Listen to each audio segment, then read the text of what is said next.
सभी किसान भाइयों का नमस्कार। भाई है कोल की कला की आज लोकेशन है आकाश जी। प्लांटेशन की है 13 बाई 13 पे। अब क्या है, जैसे फरवरी में प्लांटेशन लग रही, तो फरवरी में जो भी किसान 10 फरवरी के बाद प्लांटेशन कर रहा है, पूरा फरवरी प्लांटेशन होगी वैसे तो, लेकिन इसमें कुछ बातों का ध्यान रखना।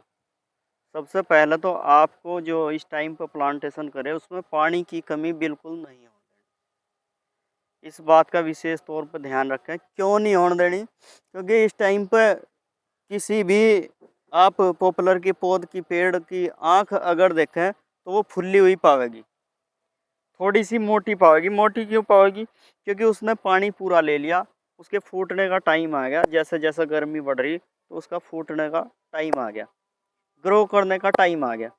तो किसान भाइयों को ये ध्यान रखना, अगर वो इस बात का ध्यान नहीं रखेंगे, थोड़ी सी हवा चलेगी, थोड़ी तेज़ धूप निकलेगी, उससे क्या होगा, इसकी ग्रो रुकेगी।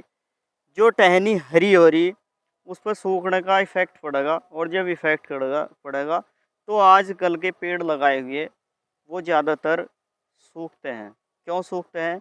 क्योंकि जो पेड़ जनवरी में लगता है, दिसंबर में लगता है, वो नीचे नीचे से अपने जड़ की ग्रो धीरे धीरे कर लेता है, इस टाइम तक जड़ बना लेता है। चाहे आप किसी पेड़ को उखाड़ के भी देख सकते हैं, जो जनवरी में लगा था या दिसंबर में लगा था, उसके तांतने वाइट वाइट कलर के नीचे जड़ों में चल रहे हैं। ऊपर चाहे पत्ता आए ना आए, इस बात से नहीं है, पत्ता आवाज आना शुरू हो जाएगा, लेकिन इसमें ऐसा नहीं है।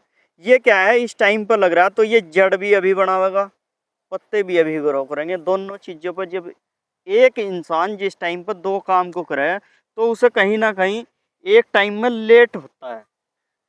अगर आपको एक ही टाइम में दो सफ़र करने हैं तो दो सफ़र आप बिल्कुल नहीं कर सकते, या तो दूसरे को भेजोगे या फिर कुछ ना कुछ उसकी प्लानिंग करोगे ज़रूर। ऐसे ही ये छोटी सी एग्जाम्पल इसलिए दे रहा कि इस पेड़ का भी यही है।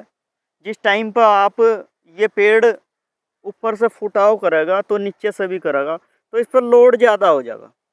जब लोड ज़्यादा हो जाएगा तो कहीं ना कहीं दिक्कतें पैदा होंगी। तो इन दिक्कतों से बचने के लिए किसान भाइयों, एक तो इसमें पानी की कमी नहीं लगने देनी।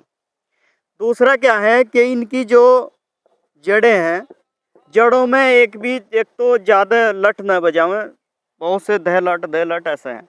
तीसरा क्या है, जो भी इस टाइम पर प्लांटेशन करा गड्ढा पूरा करावें। पेड़ तो छोटे लग रहे हैं, अब ये भी कमेंट होगा कि गड्ढा पूरा क्यों करावें, जब हमारा 6 फीट का पेड़ है तो इसमें 2.5 फीट का बर्मा होता है, 2.5 फीट का गड्ढा क्यों करावें?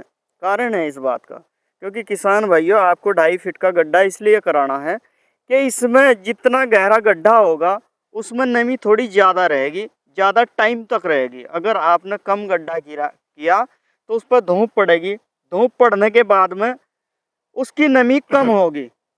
तो अगर पूरा गड्ढा होगा नमी कम नहीं होगी, कहीं ना कहीं आपका पेड़ सक्सेस रहेगा, और अगर नमी कम रही तो वो सक्सेस नहीं होने का। बाकी जानते हैं भाई के विचार, कुछ कहना चाहूँ? नहीं, बिल्कुल सही कहा भाई ने कि थोड़ा इस टाइम पानी का ध्यान रखे, थोड़ा पानी टाइम टू टाइम निकालते रहें और अपना चक्कर मारते रहें अपना खेत में। और बाकी तो सबको भाई को पता ही है सारा। बाकी अगर किसी का कोई सवाल है, कोई प्रतिक्रिया देना चाहता है तो वीडियो में प्रतिक्रिया जरूर दें, हमें भी पता लगे। अगर हम में कोई कमी है तो हम भी सुधार करने की कोशिश करेंगे। क्या आपकी राय है, क्या नहीं है? क्योंकि पॉपुलर के विद्वान बहुत हैं यूट्यूब पे, एक के बाद एक गाइडलाइन चलती रहती है। अगर आप एक वीडियो सर्च मारेंगे तो आपके सामने 50 वीडियो आएंगी। हो सकता है हमारी कुछ कमी हो, आपको पसंद ना आवे। अगर पसंद ना आवे तो भी कमेंट करें, पसंद आवे तो भी कमेंट करें, क्योंकि कमेंट के आधार पर ही हमें पता लगेगा अपनी कमियों का। बाकी अगर कोई सलाह चाहते हैं तो दिए गए नंबर पर कॉल कर सकते हैं, व्हाट्सअप कर सकते हैं। आज की वीडियो में इतना ही। नमस्कार, धन्यवाद। जय जवान जय किसान।